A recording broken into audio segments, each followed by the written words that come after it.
മാറിയ പുതിയ ഇന്ത്യ ജെൻസി ധൈര്യം പഠിപ്പിക്കുകയാണ് ഉണ്ടായത്.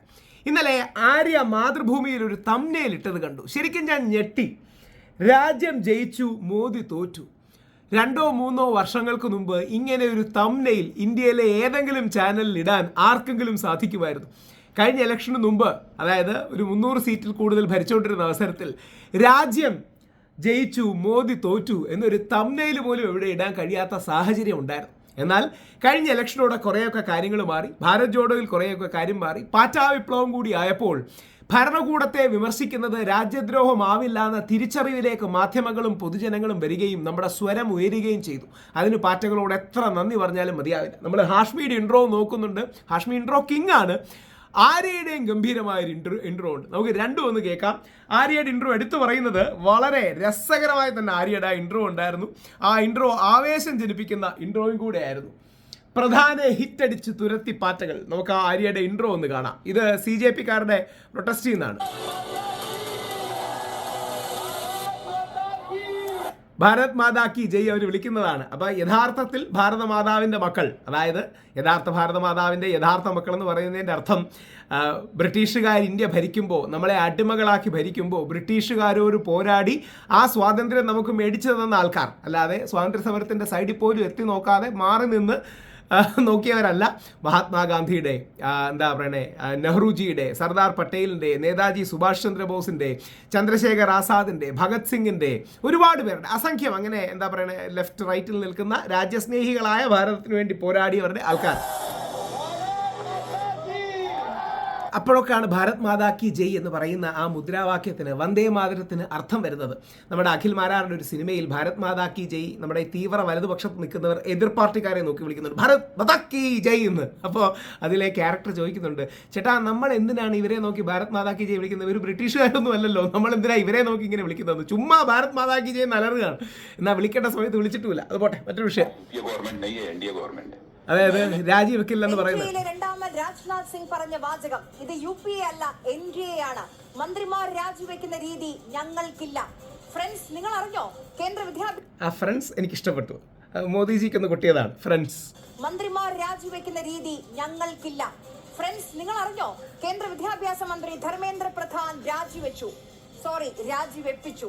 വെറും 2 മാസം മാത്രം പ്രായമുള്ള പാറ്റകളുടെ മുന്നിൽ സാക്ഷാൽ നരേന്ദ്രമോദി മുട്ടുമടക്കി. ഇങ്ങനെ പറയാൻ നമ്മുടെ മാധ്യമങ്ങൾക്ക് കഴിയണം. ഇപ്പോഴും ഡൽഹി മീഡിയ, നോയിഡ മീഡിയ എന്ന് തമാശയ്ക്ക് വിളിക്കുന്ന നമ്മുടെ നാഷണൽ ഇംഗ്ലീഷ് മീഡിയയ്ക്ക് ഇപ്പോഴും ധൈര്യമായിട്ടില്ല. നമ്മുടെ തന്നെ അടുത്ത സുഹൃത്തുക്കളാണ്, ഞാൻ ചർച്ചയ്ക്ക് ഇരിക്കുന്നവരാണ്, ആരുടെയും പേര് പറയുന്നില്ല. പക്ഷേ അവരിപ്പോഴും ഇങ്ങനെ തപ്പുകയാണ്, ഇരുട്ട് തപ്പുകയാണ്.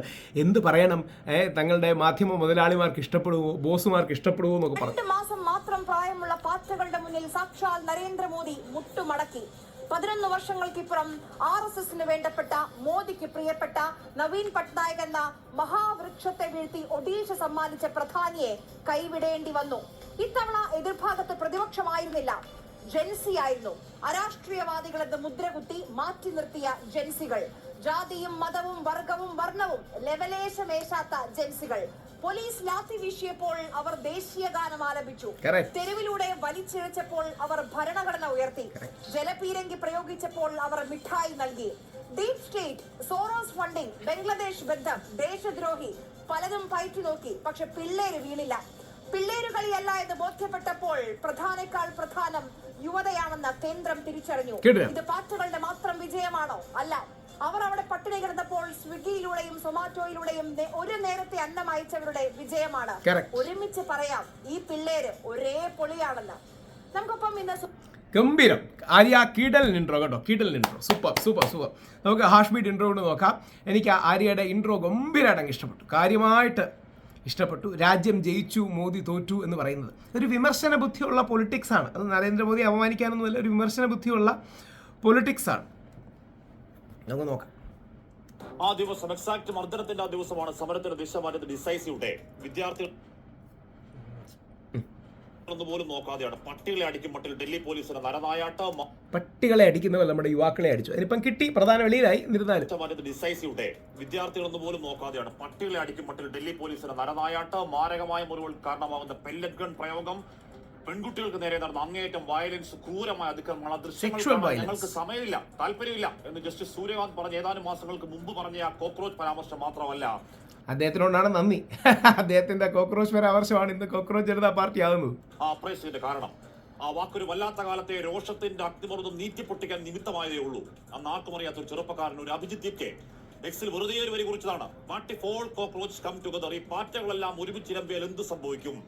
ആ ഒറ്റ വരിയിൽ ഒരു വിദ്യാർത്ഥി യുവജന പ്രതിഷേധത്തിന് മഹാസമുദ്രം ഉണ്ടായതും ആർത്തിയുടെ രോഷത്തിൽ കടമുഴങ്ങി ആഞ്ഞു വീടുന്നത് കേവലം ഒരു കേന്ദ്രമന്ത്രിയല്ല, ആരാലും ചോദ്യം ചെയ്യാൻ കഴിയാത്ത ഒരു ഇൻവിൻസിബിൾ അതോറിറ്റേറിയൻ സർക്കാർ എന്നൊരു 56 ഇഞ്ച് കോൺഫറൻസിലാണ് അടിത്തറയിളക്കി ആഞ്ഞടിച്ചുള്ള ആഘാതം. അതാണ് ആ കേന്ദ്രമന്ത്രിസഭയിലെ കേവലം ഒരു മന്ത്രിയല്ല ധർമ്മേന്ദ്ര പ്രധാൻ, മോദിക്കും ഷായ്ക്കും പ്രിയപ്പെട്ടവൻ, RSSനും ബജരംഗ് ദളിനും അങ്ങേയറ്റം പ്രിയപ്പെട്ടവൻ, ബീഹാറിലും ഒഡീഷയിലും അടക്കം ലക്ഷ്യം തെറ്റാത്ത ഷാർപ്പ് ഷൂട്ടർ. ആ മന്ത്രിയോട് ഇറങ്ങിപ്പോകാൻ പറയണമെങ്കിൽ അത് യുവരാഷ്ട്രത്തിന് മുന്നിൽ പിടിച്ചു നിൽക്കാനാവില്ലെന്ന തിരിച്ചറിവാണ് രാഷ്ട്രീയ ഗതികേടിന്റെ പരകോടി.